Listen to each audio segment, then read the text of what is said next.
So I went from being a shy data analyst who hated to present to giving keynotes and building a data storytelling business. And I realized something. It's actually pretty simple to get ahead of most people presenting data. It's not about being talented, the perfect graph, or pretty PowerPoint slides. All it takes is implementing these 4 rules. Number 1. When I was 19, I was a professional poker player. This was back in 2008. I mainly played online, 8 tables at the same time, and I loved it. People would ask, how do you do that, so many tables at the same time? And the answer? Data. Every month I spent $1,000 to buy the data, every poker hand played on that site, and loaded them into my database. So when I sat down at a new table, I already knew that guy is aggressive, this guy folds too much, and this person plays every hand. And with that data, I could optimize every decision. Poker is a game of math, and having more data made me a better poker player. But in real life, I didn't have that data on every person telling me how to act. It's not like I get a pop-up that says, hey, ask about football, he loves that. You need to discover that, right? You need to find out that data. Still, I brought the same analytical mindset into conversations, university classes, and everyday life. But that was a terrible idea. When meeting new people, I was in my head. I was analyzing them and I was analyzing myself. How do I come across? Is this smart enough? Is this funny enough? I was so focused on thinking that I wasn't really listening, that I wasn't really connecting. In real life, you're not just playing against logic. You're dealing with people. Poker taught me to focus on the numbers, but I realized I was only playing with the spades and clubs, the data, the analytical side. And I was ignoring the hearts and diamonds, the people, the emotions, the storytelling. And if you're only playing half the cards, then you will never win the whole game. And I was playing 1 pair instead of 4 of a kind. So that's what I call the half deck rule. And it doesn't just apply to conversations. It shows up when we present insights too. Because even the best insight will not create change unless it's communicated in a way that people understand, feel, and remember. And that's when it becomes more than just an insight. That's when it becomes impact, because impact equals insight times communication. It took me years to learn that. But of course, I had to learn that the hard way. It's 2015. I walk into the meeting room, laptop in my hand. I'm about to present to the management team. And I've spent weeks on this analysis. Every number checked twice. And I know this presentation will be important for my year-end rating, whether they see me as junior analyst or someone to take seriously. So the room is full, 5 guys in suits, and me trying to look confident while my palms are sweating. But I'm ready, at least I think I am. But there was one thing I didn't think about, one obstacle I overlooked, and one person I forgot. Giovanni. Giovanni was part of the management team. Italian, bald head, big belly, and even a bigger personality. He just sat there, arms crossed and face like a brick wall. He bounced off all my ideas and then he shook his head. Gilbert, this isn't helping. The meeting ended and I just sat there by myself, alone in that room, thinking, what just happened? Nothing got improved. None of the insights were used. So all that work, all that time invested was wasted. One day later, I spoke to my manager and he said something that I'll never forget. Gilbert, you focused on the data, not why it mattered to them. And he was right. I built a very rational case, logical, data-driven, but I ignored what Giovanni cared about. His fears, his incentives, his emotions. So the emotional side of the decision-making I completely overlooked. As a result, he didn't feel hurt and he didn't buy into what I was saying.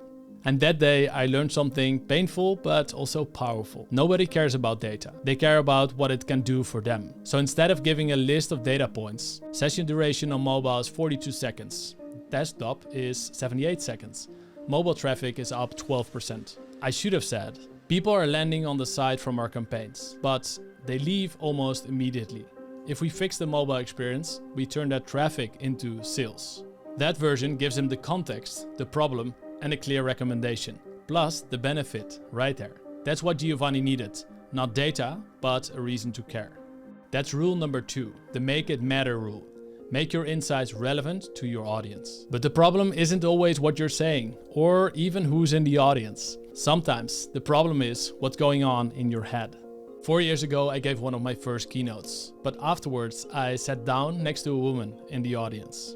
She leaned over and said, "Are you happy it's over?" And I smiled and said, "No, I actually enjoyed it." That was a lie. I didn't enjoy that because the whole time I was in my head. I was worried about how I came across. Shit, my voice is shaking. Am I doing a good job?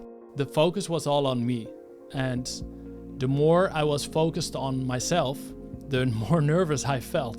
Turns out, science backs this up. A 2020 brain study tracked people while they were giving a speech. And when they were focused on themselves, how they looked and how they sounded, their anxiety spiked. Their brain literally lit up in the region linked to worry and rumination. But when they focused outwards, on the room, on the audience, and on their message, that's when the anxiety dropped. So here's how to do that in a real life. Before your next presentation, ask yourself this question. If they remember just one thing, what should it be? This is what I call the one thing rule. Write it down and say it out loud, because that one question shifts your focus from self-conscious to serving others. But confidence doesn't start on stage. It starts way before that, in the small moments that no one sees. In 2018, I lived and worked in Barcelona for 6 months, and it was an amazing time. Morning workouts at the beach, tapas at night, but I also saw it as a chance to grow, especially to become more confident with people. So I did a few experiments, stuff that felt uncomfortable on purpose. But I started small. I asked for directions to places I already knew. But then I leveled up. I started conversations with strangers, just to see what would happen. I remember one morning at the bakery. There was this woman in front of me, scrolling on her phone. And I said something random, like, "Do you know if their croissants are any good?" She looked up, a bit surprised. She paused and then smiled. We chatted for a bit. Nothing deep, no super meaningful conversation. But I did walk out of the bakery feeling a little lighter. And that moment didn't really change my life, but it did change something in me, because I was training something. Not just my voice, but my nerves. So I made it a rule, the 10-second rule. So here's how you do it. You spot someone in public and you give yourself 10 seconds. And then you say something, anything, even if it's something stupid about a croissant. Tastes real good. Talking to strangers, I've done it over and over again with waiters, tourists, people at the bus stop, and I got so much more comfortable, so much more relaxed. And near the end of my time in Barcelona, I had dinner with a German guy from my Spanish class, and he told me this: "You're probably the guy who picks up all the girls." But he had no idea. I was the one who used to overthink every word and had spent years fighting anxiety. So the lesson here is, take small social risks on purpose until they no longer feel risky. That's how you build real confidence before you ever step into that big presentation.